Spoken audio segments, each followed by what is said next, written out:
'Twas the week before Christmas, when all through the land members of families were preparing to disband, to hither and yon celebrate and unwind, with whomever means family to them and their kind. Some families look forward to being together, they laugh and they talk, things are light as a feather. Some families just dread their holiday visit, wishing instead for some random plane ticket. These words are intended to help the latter, to glide through their visit with hardly a matter.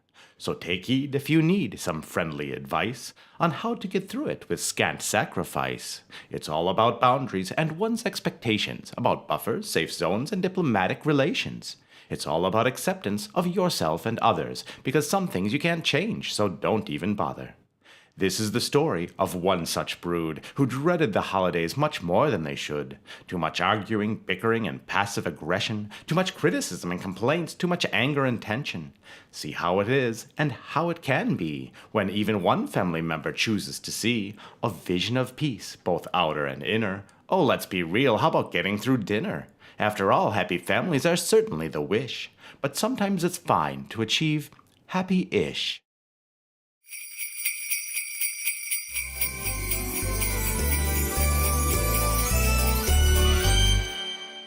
'Twas the night before Christmas when all through the house each relative stirred, along with their spouse. Their bags were unpacked with a devil-may-care, in hopes that Mom would wash the clothes there. The children were nestled in front of their phones, missing visions of Spot as he upchucked a bone. And while Mom's on her knees wiping up the whole mess, Dad's reading the paper despite her distress.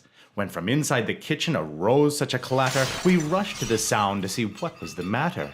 There stood Mom, and a casserole gone wrong. Well, it's about time. What took you so long? I could have been hurt. I could have been dead. We rolled our eyes to the back of our heads. This is all your fault, Hissed sister to brother. What do you mean? She's also your mother. The siblings now fighting forgot about Mom, who poured wine in her glass and turned the oven on. When it came time to eat, the kids brought their selves to the table and then didn't eat very well. They barely said grace and had no one to thank. They kept texting their friends while the adults simply drank. And then came the moment they all waited for. No, not the reindeer or St. Nick at the door. It was the big ball of blame being tossed at the table, joined by the guilt, which was equally able to trigger old wounds and convince them they're awful, to almost make them do something unlawful. When suddenly a new voice arose from the fray, with simple advice to make this game go away. It wouldn't turn everything bad into bliss, but it couldn't hurt to try, and went something like this. Come Mom and come Dad and bring all of your kids. Now Grandma and Grandpa and all of the sibs. Come Aunt and come Uncle, come cousins too, to the front yard with you, and bring the ball too.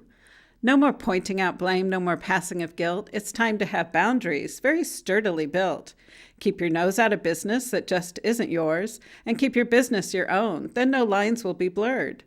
Keep your expectations in check and out of the middle. If they stay very low, there will be very little of should-haves and could-haves, and why don't things change?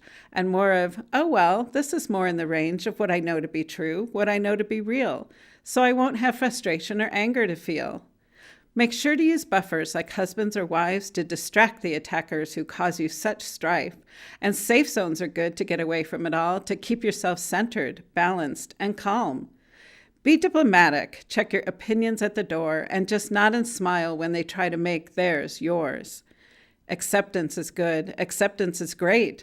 It doesn't mean you give in, only that you relate to members of family with character traits that can't do you harm with your boundaries in place. While they stood in the snow and looked up very high, all became quiet. Then somebody cried, Is that the DPH on our roof? What is she doing here? And how many houses will she visit this year?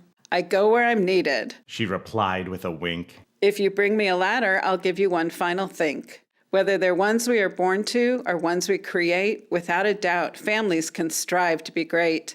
When boundaries are high and you don't take the bait, you can have a happyish visit. It's never too late. Down the ladder she climbed, then into her Mini, turned her GPS on, for there were families aplenty. She called to the window as her car took flight. Happyish holiday, and for gosh sakes, don't fight.